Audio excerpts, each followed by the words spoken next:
Welcome to Mayfidav TV. You are highly welcomed. Please kindly subscribe, like, and share this video. Thank you. On September 26, 2022, 4 days before Captain Ibrahim Traoré seized power in Burkina Faso, a convoy of 207 vehicles embarked on a crucial journey from the capital Ouagadougou to the northern city of Djibo. Djibo had been suffering under an 18-month-long jihadist blockade, leading to severe food shortages. The convoy was organized to deliver essential supplies to prevent a looming famine. Determined but aware of the dangers ahead, the convoy set off along National Road 22. Soldiers were on high alert after discovering and avoiding a mine early on, and sporadic gunfire only heightened the tension. The drivers and soldiers were acutely aware that the mission was too important to fail despite the risks involved. The atmosphere was tense as they navigated through a landscape fraught with danger. When the convoy reached the vicinity of Gascond, well-coordinated ambush by Al-Qaeda forces unfolded. The attackers detonated a mine, sending smoke and debris into the air, followed by a fierce assault from heavy machine guns and jihadists on motorcycles. Videos from survivors showed a devastating scene of burning vehicles and scattered bodies. By morning, it was clear the attack had claimed 37 lives, including 27 soldiers, with 70 truck drivers missing. The attack underscored the state's inability to protect its citizens, prompting outrage and demands for answers in Ouagadougou. This incident highlighted the chronic insecurity plaguing the region and the dire need for effective leadership and a strengthened military presence. The scale and intensity of the attack left a lasting impact on the national psyche, raising urgent questions about the safety of such missions and the adequacy of the support provided. On September 30, 2022, as the nation mourned, Captain Ibrahim Traoré and his loyalists launched a coup, targeting the state television station to control the narrative. Elite soldiers quickly took control, while other units secured key military bases and government buildings. Minimal resistance was encountered due to the surprise and coordination of the coup. The final target was the presidential palace, where a brief firefight ensued, but Traoré's forces ultimately prevailed. Traoré justified the coup by highlighting the previous leadership's failures and the urgent need to rebuild and rearm the military. His administration promptly sought international assistance, securing swift arms deliveries from China, including modern rifles and ammunition. These supplies significantly bolstered the military's capabilities, enabling a renewed focus on breaking the jihadist blockade of Djibo. The swift and decisive actions taken by Traoré's administration demonstrated their commitment to addressing the security crisis and restoring stability in the region. Recognizing the urgency of the situation, Traoré's administration moved quickly to address the critical shortages in weapons and equipment that had previously hampered military efforts. His team initiated contact with international allies, emphasizing the dire need for reinforcement. China responded swiftly, agreeing to deliver several shipments of arms and ammunition on short notice. The rapid mobilization of resources underscored the urgent security crisis and the determination with which Traoré approached the issue. The first shipments of Chinese armory arrived in Burkina Faso, including modern rifles, machine guns, ammunition, and other essential military supplies. The swift delivery and distribution of these new weapons to military units on the front line significantly bolstered their combat capabilities, allowing for a more robust defense and strategic planning against insurgent threats. The efficient coordination and rapid response from international partners were crucial in ensuring the military could effectively confront the challenges ahead. On October 21, 2022, another convoy departed for Djibo, carrying essential supplies amid high vigilance. The blockade had led to severe food shortages, pushing 300,000 residents to the brink of starvation. As the convoy approached, residents lined the streets, filled with relief and anxiety.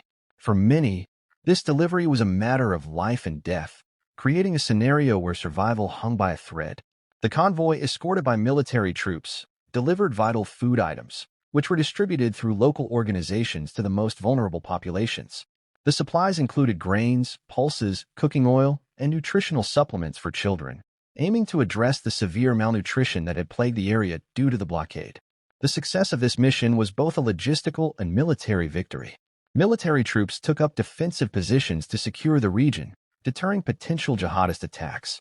The sight of military vehicles escorting the convoy brought a renewed sense of hope and security to the beleaguered residents of Djibo.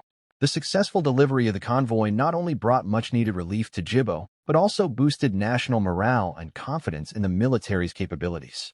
This strategic deployment aimed to deter any potential attacks by jihadist groups and safeguard the delivery process, ensuring that the supplies reach those in desperate need. The news of the successful delivery of the food convoy reverberated across the capital city, Ouagadougou, where citizens and government officials alike hailed the operation as a significant milestone in the fight against jihadist insurgency. The operation was a beacon of hope for the residents of Djibo, who had been forced to ration their dwindling food supplies and rely on wild plants and makeshift meals to survive. The arrival of the food convoy was a testament to the determination and resilience of the people of Burkina Faso and their leaders, marking a turning point in their struggle against the blockade and insurgency that had gripped the region. The strategic success of the food convoy was not merely a logistical achievement, but also a significant military victory. Several military troops followed the convoy, taking up defensive positions across the region to ensure the safety and security of the operation. This strategic deployment aimed to deter any potential attacks by jihadist groups and safeguard the delivery process. The success of the operation demonstrated the military's renewed strength and resolve under Traore's leadership, providing a much-needed boost to national morale and confidence in the military's capabilities. The restoration of security in the region became a top priority, with administration focusing on long-term strategies to prevent future blockades and ensure the continuous flow of essential supplies to vulnerable areas. As the military strength was being restored, Traoré directed efforts towards breaking the jihadist blockade that had crippled Djibo. Recognizing the immediate threat of insurgency, Traoré prioritized the rebuilding and rearming of the military, ensuring that they were adequately equipped to handle the security challenges facing the nation. His administration's swift and decisive actions in addressing the critical shortages in weapons and equipment, as well as their effective coordination with international allies, underscored the urgency and determination with which they approached the security crisis. The military's enhanced capabilities enabled them to launch more effective operations against insurgent groups, gradually restoring stability in the affected regions. The situation in Djibo remained critical, with 300,000 people facing severe food shortages. To address this, Traoré ordered a large-scale operation to deliver essential supplies to the besieged city. On October 21, 2022, another convoy departed in the early hours, moving cautiously along the route that had previously seen such devastation. The soldiers maintained a high level of vigilance, ready to respond to any threat.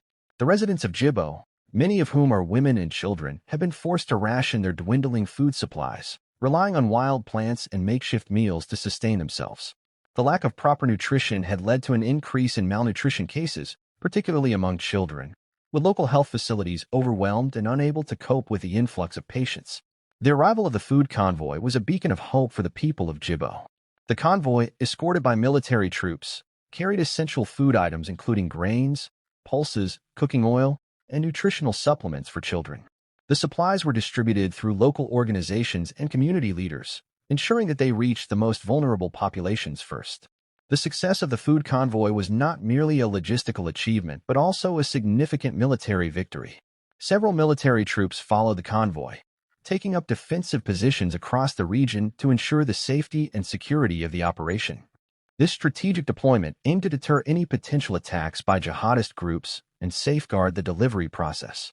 The news of the successful delivery of the food convoy reverberated across the capital city, Ouagadougou, where citizens and government officials alike hailed the operation as a significant milestone in the fight against jihadist insurgency. The successful convoy not only brought much-needed relief to Djibo, but also boosted national morale and confidence in the military's capabilities.